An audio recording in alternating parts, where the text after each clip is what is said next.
Last year, we moved to Long Beach for my work. Specifically the Bluff Park neighborhood. Our new place is a condo 2 blocks from the beach in a building that was built in 1975. And there's still a lot of 1975 in it when we got it. So we're updating it, one project at a time.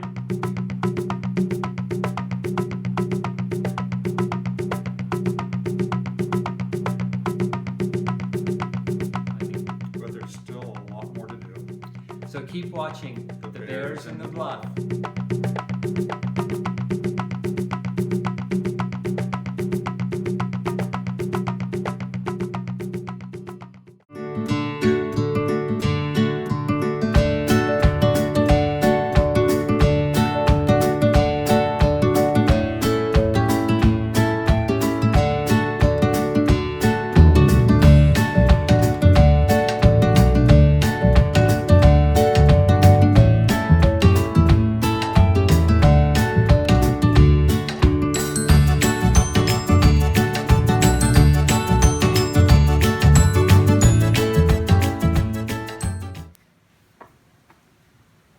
So after a few weeks, the kitchen is basically done.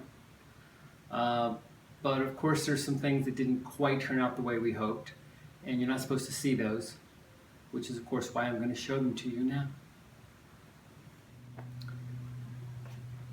So the microwave was installed before the doors were on the cabinets, and what happened is the door to the microwave cannot open without opening one of the cabinet doors. So we had to have the contractors move the microwave. But you're not supposed to notice that.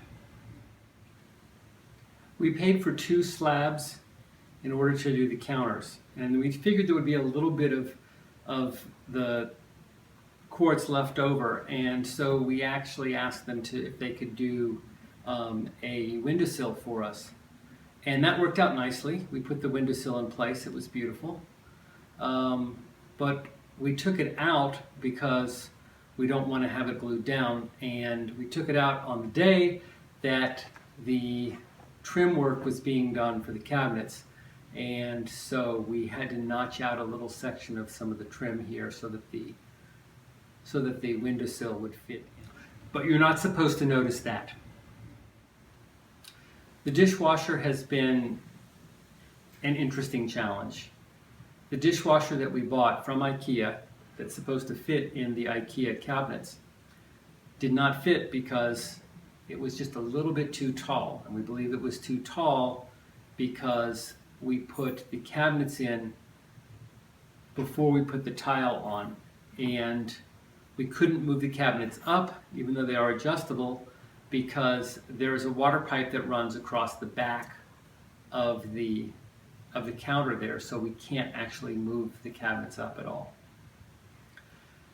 This was supposed to be a panel-ready dishwasher, which means we have a panel that fits it, that matches the rest of the cabinets.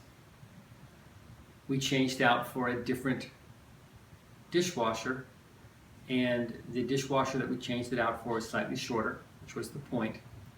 But of course the panel does not fit. So now we're going to have to change it out again, and we're going to get a dishwasher that's short enough to fit in the space that we have and has a stainless steel panel to the front of it. These things happen. But you're not supposed to notice that. We assembled the cabinet for the oven per the instructions. And part of the instructions were to count a certain number of holes on the side up, and then cut a panel in the back for the oven, and then put a shelf in and secure it in so that the oven sits on that shelf. We glued that shelf in, everything looked good, until we actually started to put the oven in and put the drawers and doors on. And we discovered that we were about 5 inches too high. So whether we misread the directions, whether the directions were bad, I don't know, but we had to solve that problem. So we had to cut 2 pieces of wood here, and we got some shorter doors, and we put another drawer up here. But you're not supposed to notice that.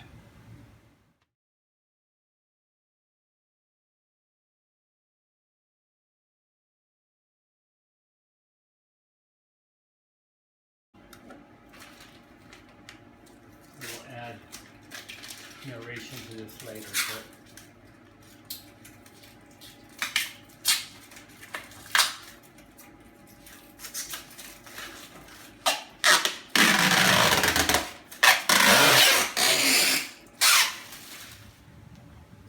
in the John Griffin and Steve Heil rule book for home renovation, there is one immutable rule.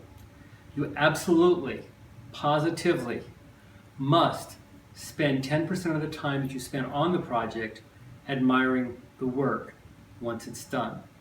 So with that in mind, I'm going to give you some before and after pictures.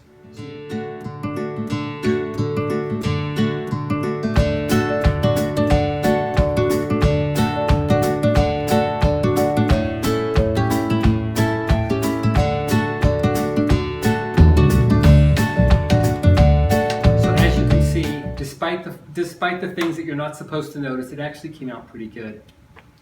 Join us next time. We have a few more projects. We know there's a few minor things we have to do. We still have to hang some lights in the kitchen. And we still have another big project, which is the living room, dining room floor. We'll also have some work on the fireplace, potentially something else in the bathroom. So keep watching the Bears in the Bluff.